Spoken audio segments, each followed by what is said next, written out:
April 1945. Somewhere in the ruins of Western Germany, the war had already ended, but no one inside the holding compound yet trusted that truth. The women stood in rows on hard ground, still damp from night rain. Many wore threadbare uniforms. Red Cross armbands faded, Luftwaffe auxiliary insignia half removed, civilian coats pulled tight against the cold. They had been trained to expect voices, sharp commands, shouted numbers, orders barked without explanation. For years, sound had meant authority. Sound had meant fear. Then, without warning, something unfamiliar drifted across the enclosure. Not a command, not a warning.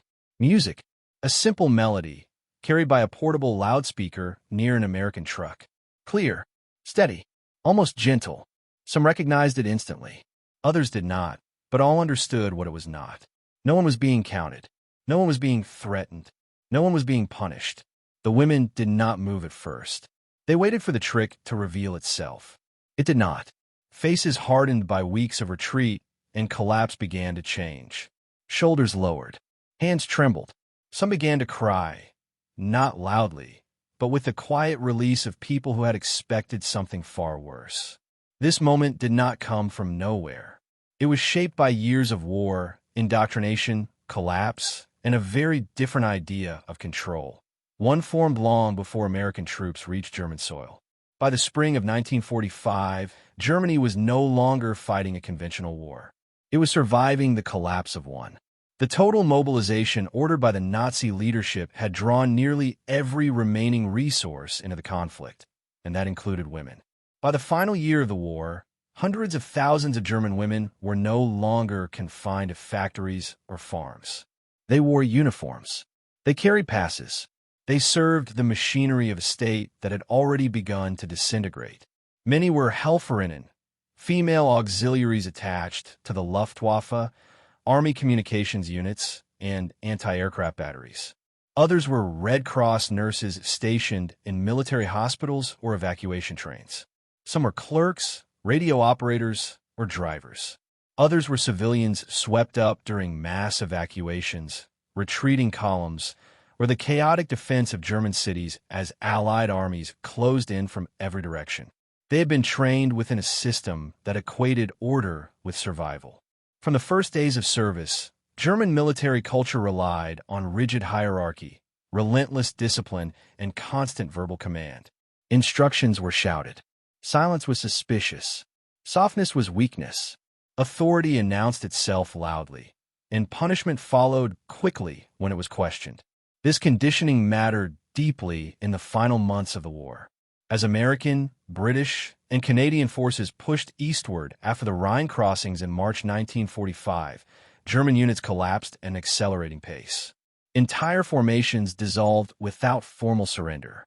Rear area staff, medical units, and auxiliary detachments found themselves cut off, leaderless, and exposed. Women who had never expected to face enemy troops directly suddenly found themselves surrounded by foreign soldiers speaking an unfamiliar language. For many, fear of capture was shaped less by reality than by propaganda. Nazi broadcasts and briefings had spent years describing the Western Allies as brutal, vengeful, and morally corrupt. Prisoner of war camps were portrayed as places of humiliation and abuse. Women, in particular, were warned that capture would mean degradation. These messages were repeated as Allied bombers filled the skies and artillery closed in. They were not abstract warnings. They were survival narratives. When surrender finally came, it rarely followed ceremony. American units advancing through Germany encountered columns of displaced civilians mixed with wounded soldiers, auxiliaries, and refugees. Identification was often unclear. Detention was improvised. Temporary holding areas were established in fields, schoolyards, factory grounds, and abandoned military facilities. Women were separated, searched, registered, and assigned to camps or transit centers with little explanation. In those first hours and days, expectation filled the silence. Many women braced themselves for shouted orders, harsh treatment, and unpredictable violence. They expected the behavior they had known all their lives, simply delivered in another language. What they encountered instead was something entirely different. American Army doctrine, shaped by both the Geneva Convention and hard-learned lessons from earlier campaigns, emphasized control without unnecessary cruelty. Guards were instructed to maintain discipline, prevent escape, and ensure security, but also to avoid humiliation. Loud, aggressive behavior was discouraged unless required. Order, in American camps, was often enforced through routine rather than fear. And in that difference between what German women expected and what American soldiers practiced, lay the conditions for a moment that would feel more disarming than any shouted command. Because before the music was played, before anyone cried, the ground had already shifted beneath their understanding of power. The way the United States Army handled prisoners in 1944 and 1945 was not improvised in the final months of the war. It was the result of policy, planning, and a deliberate contrast with the enemy's methods. From the beginning of American involvement in World War II, military leadership emphasized adherence to the 1929 Geneva Convention on Prisoners of War. Training manuals, field directives, and officer briefings stressed that prisoners were to be controlled, not terrorized. The goal was stability. Calm reduced resistance. Predictability reduced violence. By the time American forces entered Germany itself, this philosophy had been tested across North Africa, Italy, and France. U.S. camps had processed millions of Axis prisoners. Italians after 1943, Germans captured during the Normandy breakout, and increasingly large numbers during the collapse of the Western Front in late 1944. Systems were in place. Routines were refined. Music was not incidental to this approach. Throughout the war, the American military had used music as a tool for morale, identity, and psychological stability. Military bands accompanied units across Europe. Portable radios were common in camps and staging areas. Chaplains organized hymns. Loudspeakers were used not only for announcements, but for broadcasts intended to calm and orient large groups of displaced people. In prisoner and displaced person camps, music served several purposes at once. It established normalcy. It signaled that violence was not imminent. It filled silence that might otherwise be dominated by fear or rumor. Just as importantly, it allowed guards to maintain distance without constant verbal enforcement. For German prisoners, particularly women, this was deeply unsettling. They had been trained to associate control with volume. Orders were shouted because shouting demonstrated authority. The absence of command, therefore, felt unnatural. When Americans replaced shouted instructions with posted schedules, calm gestures, and routine broadcasts, many prisoners interpreted it at first as deception. This reaction was amplified among female detainees. Women captured in 1945 often occupied a legal and psychological gray zone. Some were uniformed auxiliaries and thus classified as military personnel. Others were nurses or civilians attached to military movements. American forces treated them largely as prisoners or displaced persons depending on circumstance, but in practice, the camps often housed them together. What united them was uncertainty. They did not know how they would be judged. They did not know whether their roles would be considered criminal. They did not know whether they would be punished collectively for the crimes of the regime they had served, willingly or not. American guards, many of them young men far from home, were instructed to maintain professionalism. Orders were given sparingly. Loud confrontation was avoided unless necessary. In some camps, particularly those housing non-combatants and medical personnel, American officers encouraged routines that resembled civilian life as much as security allowed. It was in this environment that music became more than background noise. A song played over a loudspeaker did not simply fill time. It replaced the voice of authority. It announced that the camp was under control without asserting dominance through fear. For prisoners raised in a system where obedience was extracted through pressure, this absence of threat was destabilizing. The women who would later weep did not do so because the music was sentimental. Many did not even recognize the melodies. They wept because for the first time in years, sound did not mean danger. And as that realization settled in, the experience could be understood from many angles: human, tactical, moral, and psychological, each revealing a different layer of what had truly occurred. The first way to understand what happened when Americans played music instead of issuing orders is through the human angle, through the inner world of the women who stood listening. For many of them, war had been lived almost entirely through sound. Sirens over cities, shouted commands in hospitals and offices, marching boots, radio speeches that demanded endurance and sacrifice. Even moments of rest were framed by instruction. Silence, when it came, usually meant danger. By 1945, emotional exhaustion had become a constant condition. Retreat had stripped away structure. Communications had collapsed. Units disintegrated. Many women had gone days or weeks without clear direction, clinging to routines long after they no longer made sense. Capture did not end that tension. It intensified it. They expected anger. They expected interrogation. They expected to be reduced to numbers. Instead, they were left waiting. When music replaced commands, the reaction was not immediate relief. It was confusion. A gap opened between expectation and reality, and the mind rushed to fill it. Some thought it was a prelude to punishment. Others believed it was intended to mock them. Still others simply froze, unable to process a sound that carried no demand. Then came the realization that nothing followed. No count, no inspection, no shouted correction. In that pause, emotions surfaced. Years of discipline had trained them to suppress visible feeling. Tears were weakness. Fear was to be mastered. But the absence of threat removed the reason to hold everything in place. Cry was not planned. It happened when control loosened. From an enemy perspective, this moment was especially disorienting. Nazi ideology had insisted that the Allies were either decadent or cruel, incapable of restraint. American soldiers were portrayed as undisciplined and violent, their culture shallow and aggressive. Music, in that worldview, was either propaganda or decadence, not authority. But here, authority existed without aggression. That contradiction undermined years of conditioning. If the enemy did not behave as described, then the framework used to understand the war itself began to fracture. For some women, the realization was quiet. For others, it was overwhelming. There was also a moral angle at work. The women knew the regime they had served was collapsing. Some had believed in it.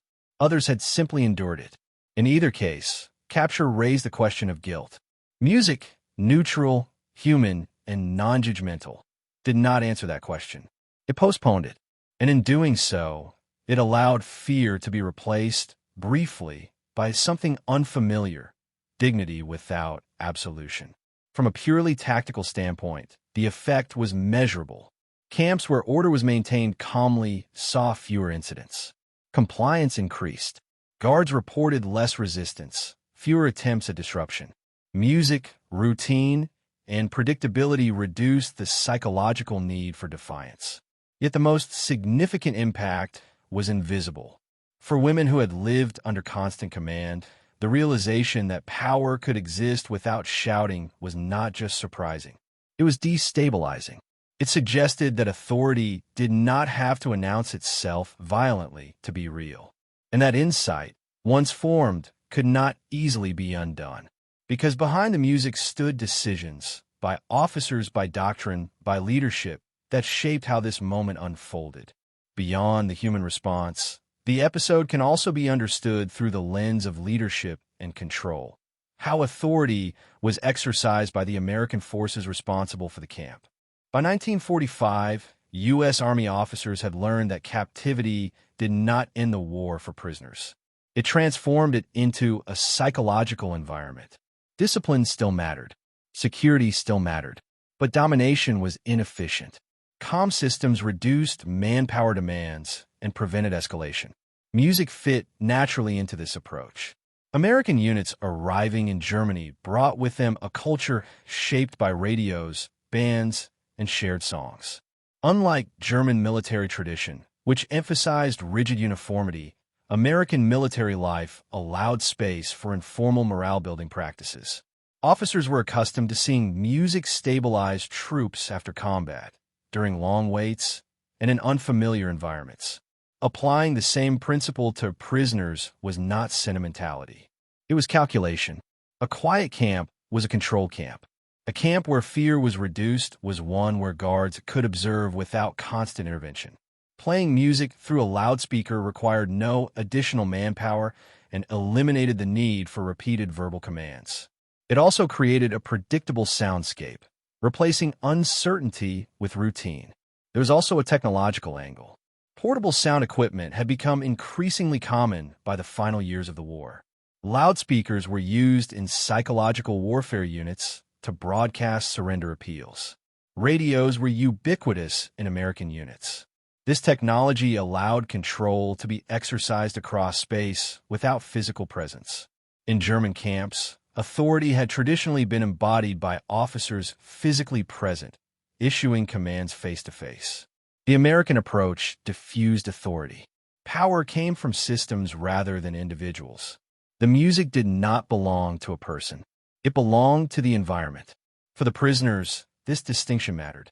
When an order comes from a person, it can be resisted, negotiated, or feared. When it comes from an impersonal system, resistance feels meaningless. Music, paradoxically, reinforced that effect. It signaled that control was already established and did not require reinforcement. From the perspective of American leadership, this also carried moral weight. The war in Europe had revealed the consequences of dehumanization on an industrial scale. Many American officers were acutely aware that how the defeated were treated would shape the post-war environment. Harshness might satisfy anger, but it would complicate occupation. Restraint, even toward former enemies, was seen as an investment in stability. For female prisoners, this restraint was especially striking. They had been taught to expect degradation in captivity. Instead, they encountered distance, order, and an absence of humiliation. The music did not excuse the past. It did not erase guilt or responsibility, but it established a boundary. The war would not be continued through cruelty. This approach had consequences beyond the camp.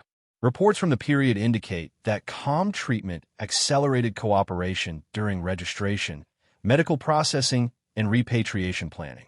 Prisoners were more willing to provide information. Violence decreased. The psychological collapse that had been feared did not occur. Yet for the women who stood listening, none of this was theoretical. They did not analyze doctrine or leadership philosophy. They reacted to sound, to the absence of threat, to the realization that the enemy did not need to shout.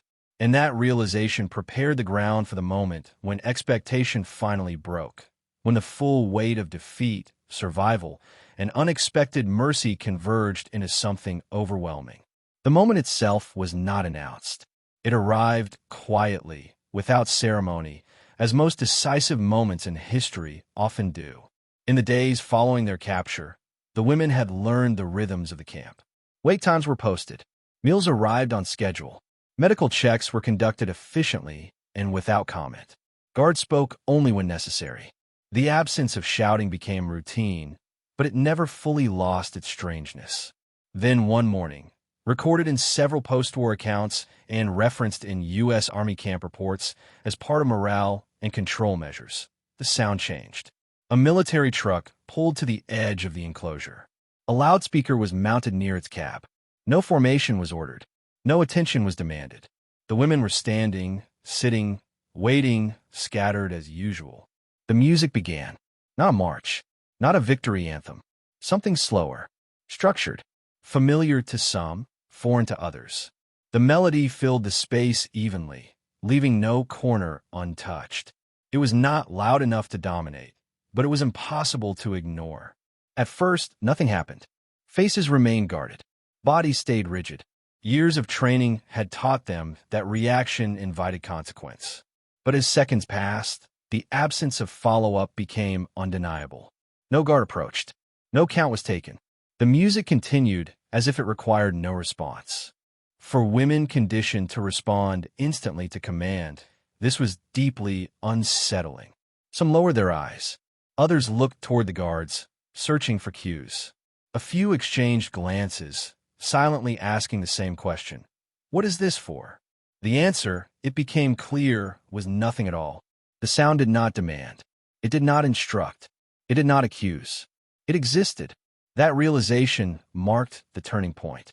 When the women understood that the music was not a prelude, not a test, not a punishment, the emotional defenses that had carried them through retreat and surrender began to fail.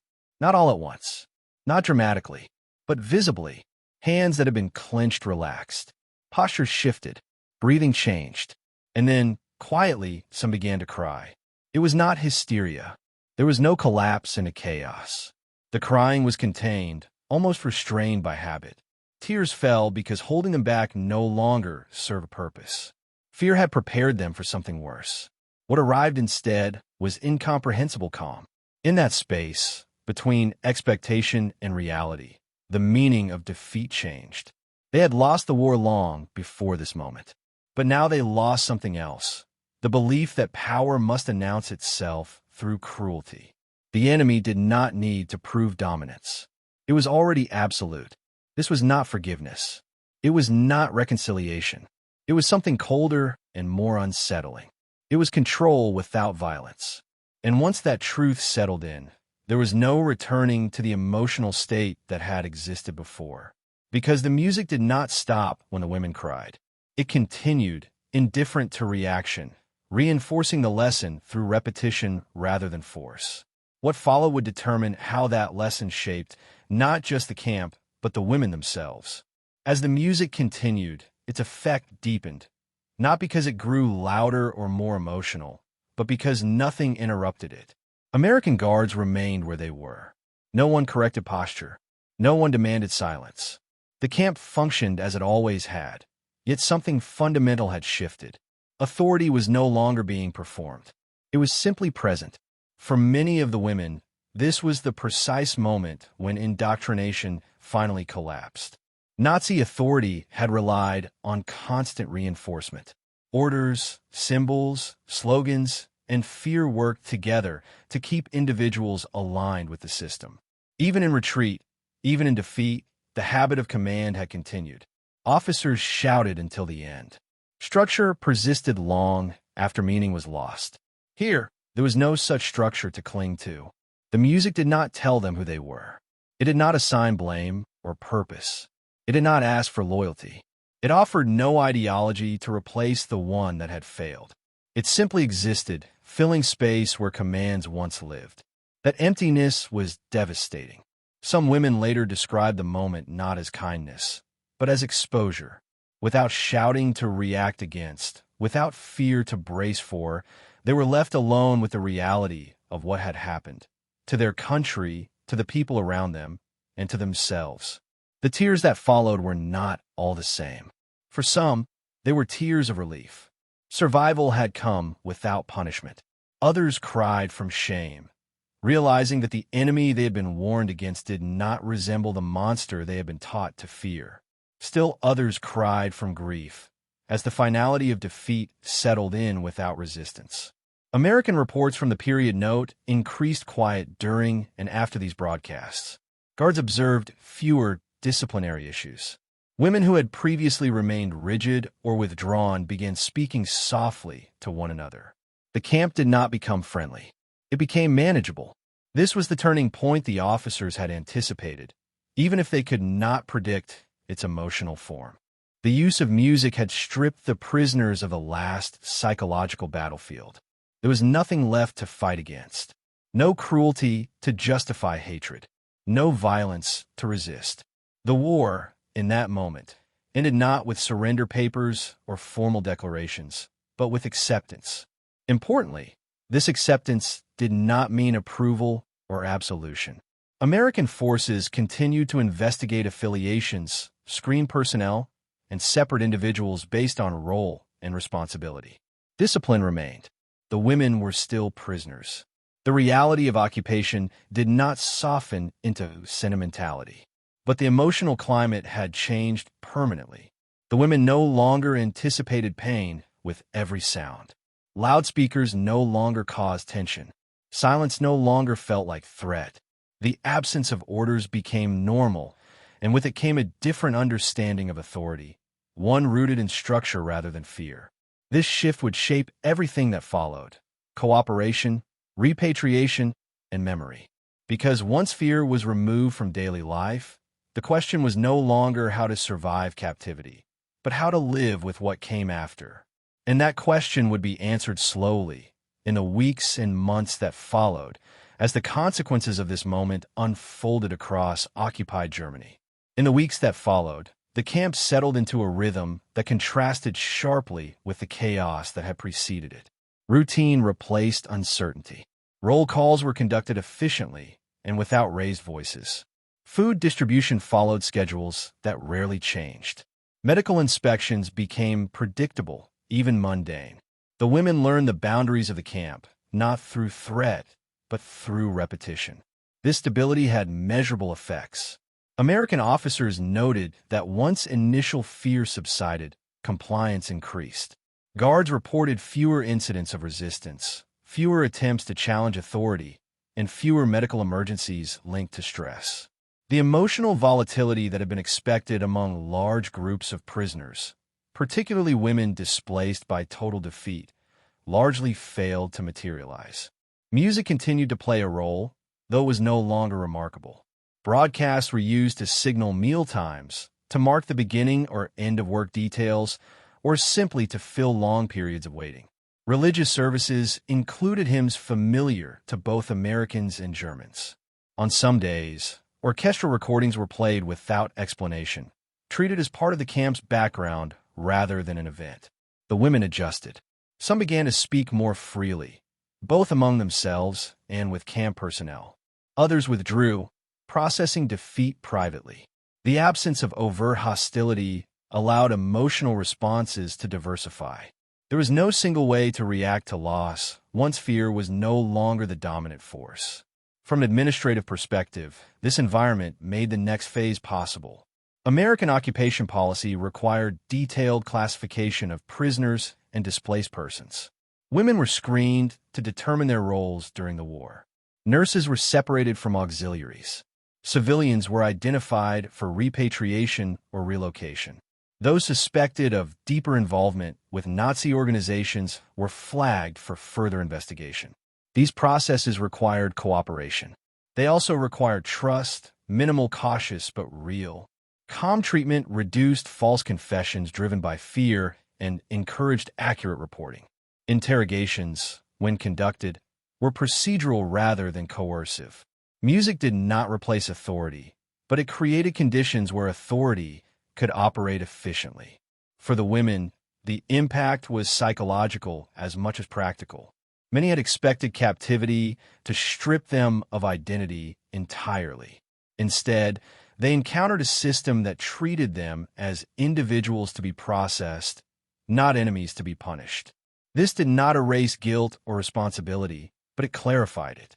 Actions would be judged, not existence. Reports from the period indicate that female prisoners often responded strongly to this distinction.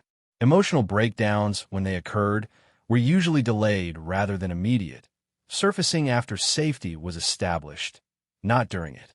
This pattern mirrored the moment when the music first played. Fear had not disappeared. It had been postponed, and once postponed, it could be confronted without panic. Yet the effects of this approach were not limited to individual camps. They reflected a broader strategy shaping the occupation of Germany itself, one that would influence millions beyond the wire. Beyond individual camps, the consequences of calm, measured treatment of prisoners and the unusual use of music as a tool of psychological stabilization rippled through the American occupation of Germany in 1945. As Allied forces moved deeper into former Nazi territory, the number of women under detention grew. Many were Red Cross nurses, civilian auxiliaries, and support staff who had never participated directly in combat. Yet the fear ingrained by years of indoctrination, propaganda, and collapse meant they carried with them the psychological weight of an entire regime's ideology. How they responded to captivity became a test not only of American doctrine, but of the long-term stability of occupied Germany. Music continued to function as a subtle but critical instrument of control. Loudspeakers in camps and temporary holding areas broadcasts over radio, and the occasional performance by a military band were not intended as comfort. They were operational tools. By replacing shouted commands with predictable, non-threatening signals, camp authorities could direct large groups efficiently while minimizing confrontation. Reports from the U.S. Army noted that incidents of defiance, sabotage, or disorder were markedly lower in facilities that adopted this approach. The psychological impact on German women was equally notable. Post-war testimonies, included in U.S. military archives and Red Cross documentation, describe repeated moments of emotional release during periods of calm. Some women cried openly when music played. Others sat in stunned silence, unable to reconcile expectation with reality. Across the network of camps, a pattern emerged. Those exposed to measured, humane control adjusted more quickly, complied more willingly, and displayed fewer symptoms of acute stress than those held in harsher environments. The use of music and routine also accelerated operational processes.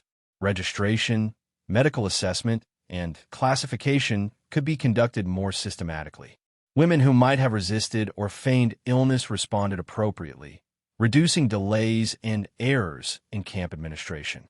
The absence of shouting or punitive actions meant that both prisoners and guards experienced fewer confrontations, injuries, and moral conflict. On a broader level, this approach contributed to shaping post-war occupation policy. American planners, recognizing the efficacy of humane treatment, extended similar principles to civilian displaced persons, including refugees and children orphaned by bombing campaigns. Camps were designed with structure and predictability, emphasizing rehabilitation, education, and repatriation rather than punishment. In essence, what began as a practical method of controlling female prisoners became a template for managing the collapse of Nazi Germany without exacerbating chaos. Yet for the women themselves, the experience was profoundly personal. Crying when music played, as counterintuitive as it may have seemed, symbolized a deeper confrontation with reality. It was the moment they understood that power did not need to be enforced through fear. That lesson, simple, soundless, yet overwhelming, would linger far beyond the camp gates, shaping memory, identity, and the understanding of authority. By creating conditions where authority operated without aggression, the Americans demonstrated that even in the aftermath of total defeat, human behavior could be guided without coercion. That calm, deliberate approach not only facilitated immediate logistical goals, but left an enduring imprint on those who survived to tell the story. The stage was now set for reflection, a consideration of what such moments revealed about humanity, warfare, and the exercise of power in a world fractured by conflict. The image of women standing quietly, tears tracing paths down their cheeks as music filled the air, remains one of the most striking testaments to the subtle power of humane authority in wartime. It was not heroism, nor was it triumph in the conventional sense. It was a demonstration that control need not be rooted in fear, that discipline, order, and obedience could exist alongside dignity. In that moment, the lessons of years of conflict converged. For the prisoners, the war had already ended on the battlefield. But within them, the collapse of ideology and the shock of human decency created an emotional battleground far more intimate. Music had replaced orders. Calm had replaced shouting. The expected cruelty never came. And in that space, vulnerability revealed itself, unguarded and raw.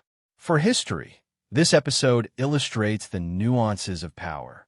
Force alone does not shape behavior as effectively as predictability, respect, and procedural control. The Americans in these camps understood that occupation was as much psychological as logistical.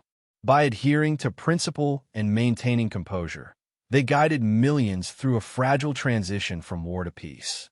For warfare itself, it is a reminder that the tools of combat extend beyond weapons, tactics, or firepower. Sound, routine, and measured authority can influence outcomes in ways that are invisible yet enduring. The music that caused weeping did more than pacify. It reshaped perception, dismantled expectation, and allowed humanity to persist even in the shadow of total defeat. And finally, for those who lived through it, the moment became a quiet lesson in the complexity of survival.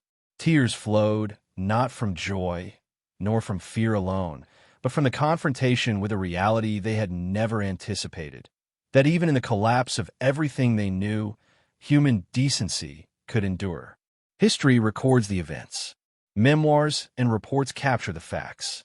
But the resonance, the understanding that power does not require cruelty, lingers in the silence that followed the music, a reminder that the true measure of authority often lies not in the voice that commands, but in the calm that accompanies it.